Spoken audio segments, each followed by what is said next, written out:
things someday. When you have a college degree, when you have some experience, you'll do great things someday. And I listened, I buckled down, you know, got my fancy degrees that he just rattled off, and got out to the real world and felt utterly unprepared. Like when I was asked to actually pick up the phone and call a client or take initiative on a project, I was paralyzed with fear.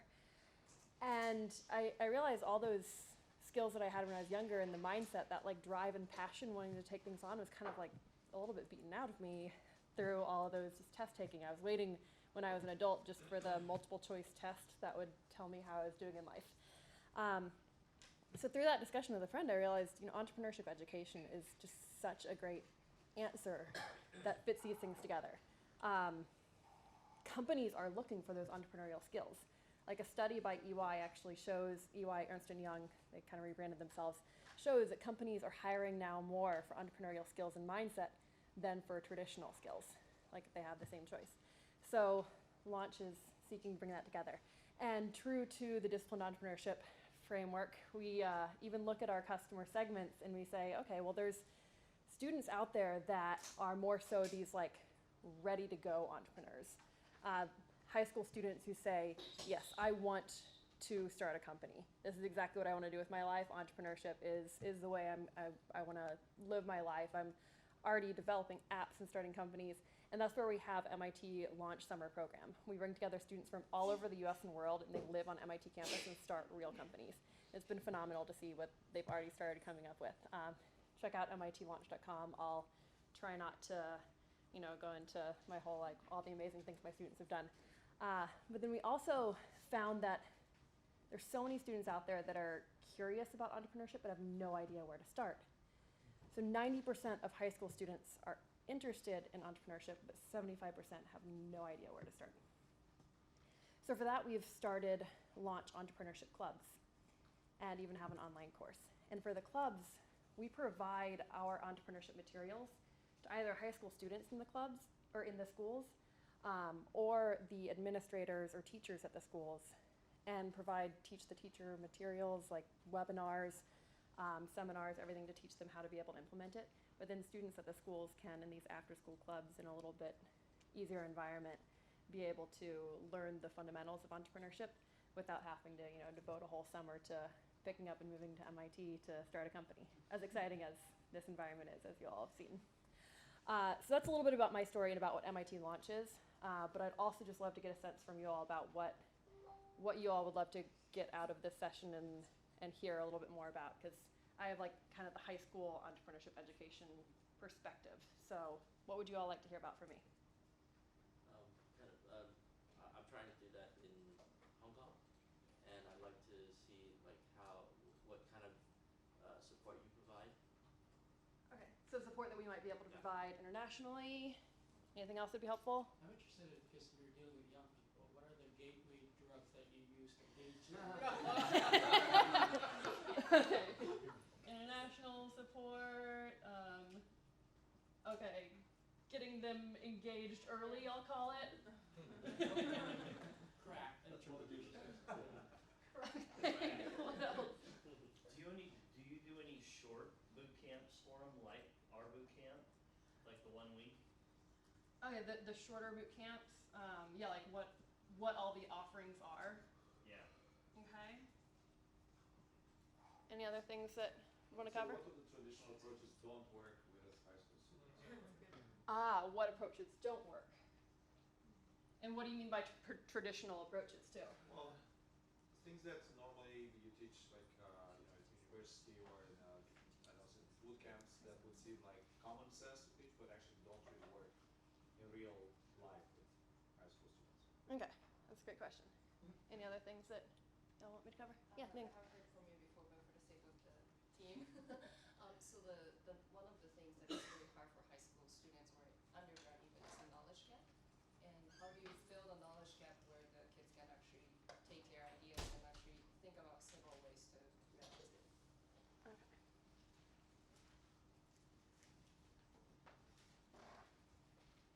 And how do you kind of break down the language into 24 steps and make it more simple to understand? Breaking down the steps. I might even need that.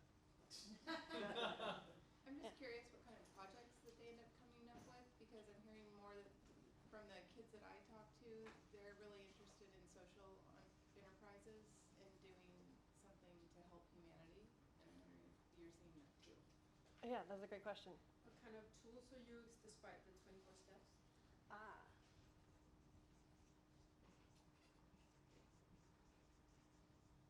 Yep. Yeah, what are the main outputs? It's to understand the acknowledgement of the process, or maybe to get an output with the real company? Oh, great questions. Like the success metrics in a way. Okay. So one How more do thing. you resource the programs in terms of financially run them and pace them? Wait. So how do I financially resource? Okay. Yeah. All right. So I'll start there and then try to get through as much of this as possible in the next 11 minutes as I can. Okay. Okay. As far as how I started the entire company with less than $1,000 of my own money. I was able to do that just through intelligently cash flowing the business. So I had the summer program that students pay to attend the summer program, and I had deposits from them by the time I ever had to put deposits on things for the dorms. Simple as that.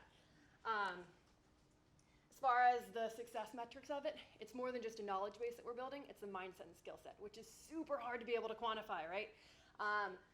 So it's both quantitative and qualitative. We have amazing quotes from the students about seeing the world in a whole new way every day. But we also have several different ways that we're constantly trying to adjust them, saying how much they've grown in different areas of, you've heard like the 4H, the like heart, head, hands, and home, all of those different components. Happy to share tons more about that. You can also check out both the launch blog and my own blog for tons of fun stuff on that. Breaking down the 24 steps. That's actually like one of my favorite things that we occasionally do. And I'm just gonna erase this. So to simplify it, I actually prefer to use a simplification of the 6 themes, reorganized into a modified version of the business model canvas. So I always start with the mission on top, because this is always like what you should be pivoting around, right? It's your why. It's what you're getting out of bed for. It's how you should know when you should adjust and when you shouldn't. It's how you adjust to market feedback. It's what you go back to all the time. Why are you doing what you're doing? And it's what you brainstorm around everything. And particularly for high school groups, it's so important for them to be able to have that. And then you start with who's your customer and what can you do for them, your offering. And these two together, this column, is your value proposition. So that's a really important foundation. Spend a lot of time on that. And then how do you reach your customer? And then how do you make money? Your revenue and your costs are actually together in theme 4. How do you build it, the operations? And then how do you grow and scale? So what I love about reorganizing the business model canvas this way is that your first column is your what, your value proposition. Your second column is how you'll achieve that. The third column is your impact, if you can read my scrawling and handwriting, impact, revenue, and costs. And then this top column, or the top row, is external. Reaching your customer through your channels gives you revenue. And then internally, developing your offering through your operations gives you your costs. If your revenue is greater than your costs, it gives you growth. Yay. Smashed it. I used to be a management consultant. There are some remnants of it. As much as Bill likes to make fun of management consultants, there's some good in it. So it's so valuable to have this all on one page, as you can see from the business model canvas. But particularly the way it interconnects with the themes is just so valuable. If you get feedback that you need to adjust one piece of it, the linkages to the other pieces need to move. And it's just so valuable to be able to have it laid out that way. So that's how we cover it. And we don't even really talk about it very much in the 24 steps, which might be blasphemy in this room. Sorry. But then we go through and we do still start with the customer, and we tick off all the different numbers within it. We go through all the numbers still in order, but we simplify it in this method. What's number 2?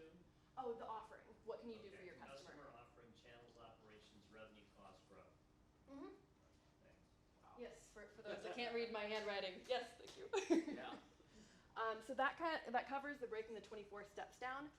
The other tools that we have in addition to that, we start, like I said, with kind of the brainstorming ideation piece. And for that, we ensure that people are covering things that are the intersection of their passions with unique things that they might be able to bring to the table with things that they see in the market. And really emphasizing the passions piece, because that's what's going to help them get through the crazy ups and downs of things. And we build a lot of professional development skills throughout.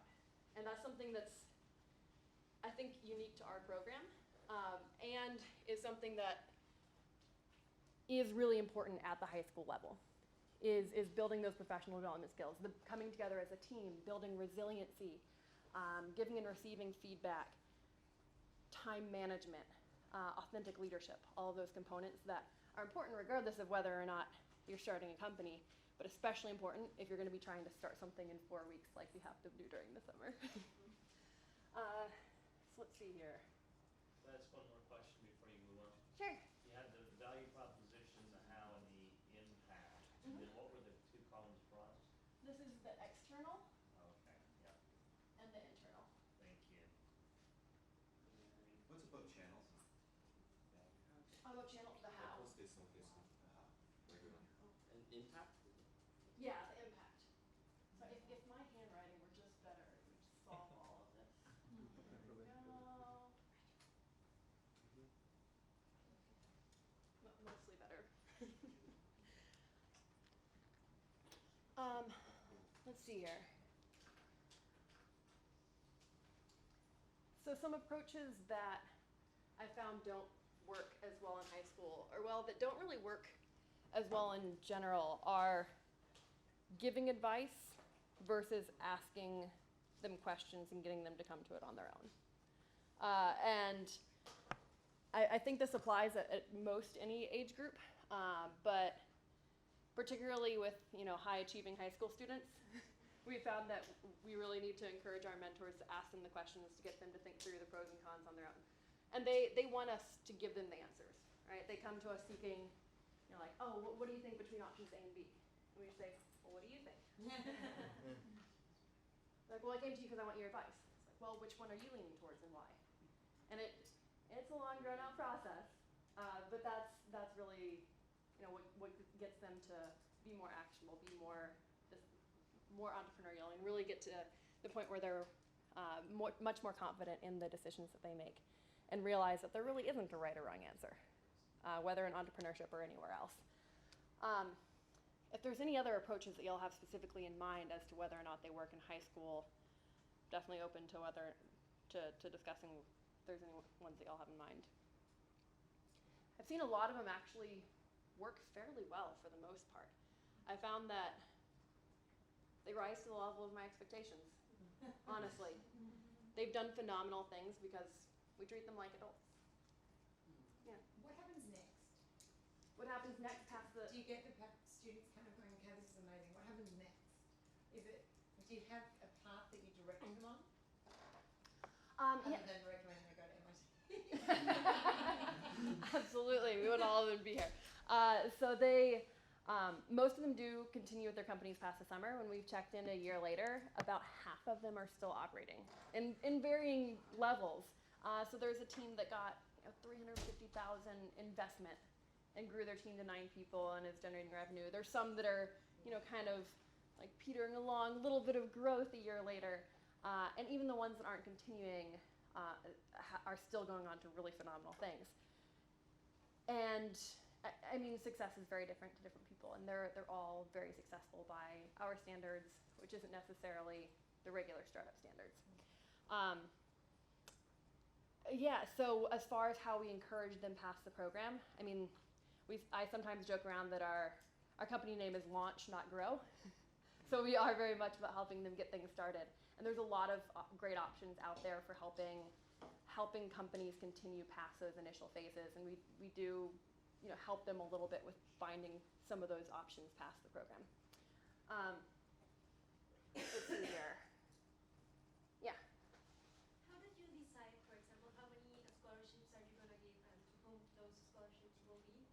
Oh, that's a great question. So we offer financial need-based scholarships. We haven't ever offered merit-based scholarships. And as far as how many financial need-based scholarships, we'll offer as many as the number of people who are admitted who qualify. So admission is need-blind, and then once students are admitted, then as much need as they qualify for, we'll provide.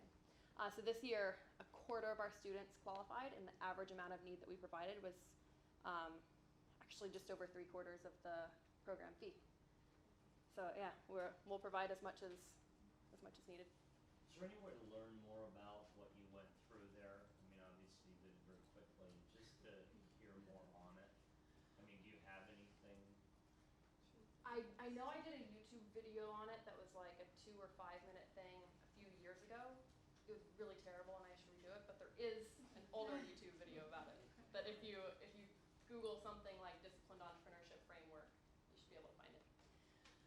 So let's see here. As far as types of businesses that students start, it's pretty variable. There are a lot of students that start social impact items, but it's really across all of products, services, apps,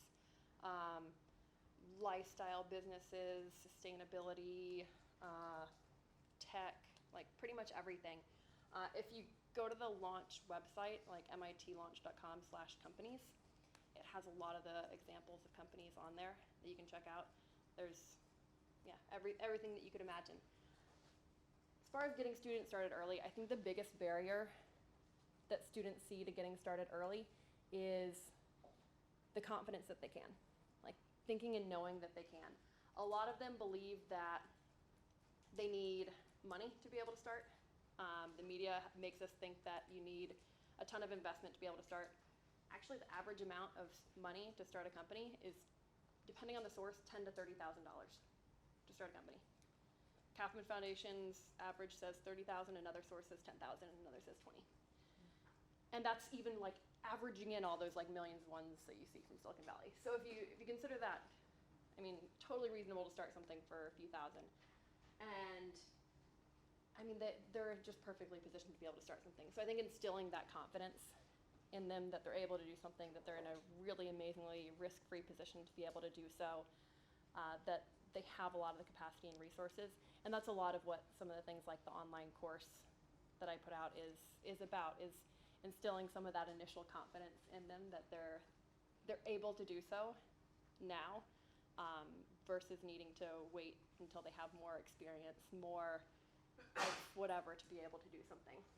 As far as what we have for international support, if you go to the launch website, yeah, we have a phenomenal support for our clubs internationally. The clubs that we have are across the US and world.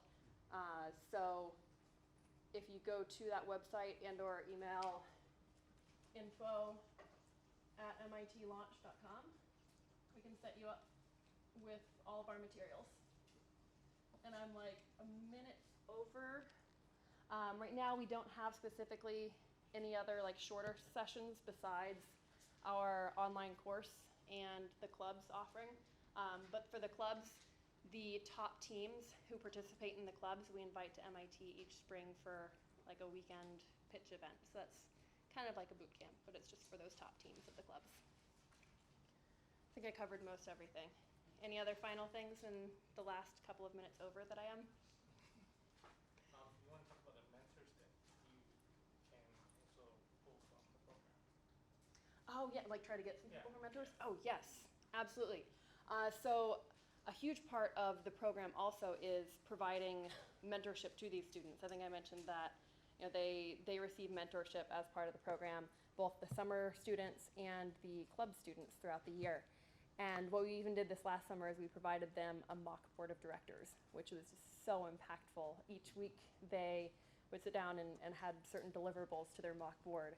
They had to provide them the first week. They had to present on their customer and their idea. They had to give them, you know, here's our TAM, our beachhead, our customer persona. Had to present those things, get feedback from their mock board. It was so amazingly powerful. And so we're looking for folks to be able to continue doing this type of mentorship for the students, both of the summer program again next year and as part of the clubs, to be able to really ingrain that learning. Because as you all have probably seen, it's only so much to be able to read the book, right? You gotta be able to talk through it with people, work through it with people, particularly those amazing folks like you have here at MIT. So thank you all so much for having me here, and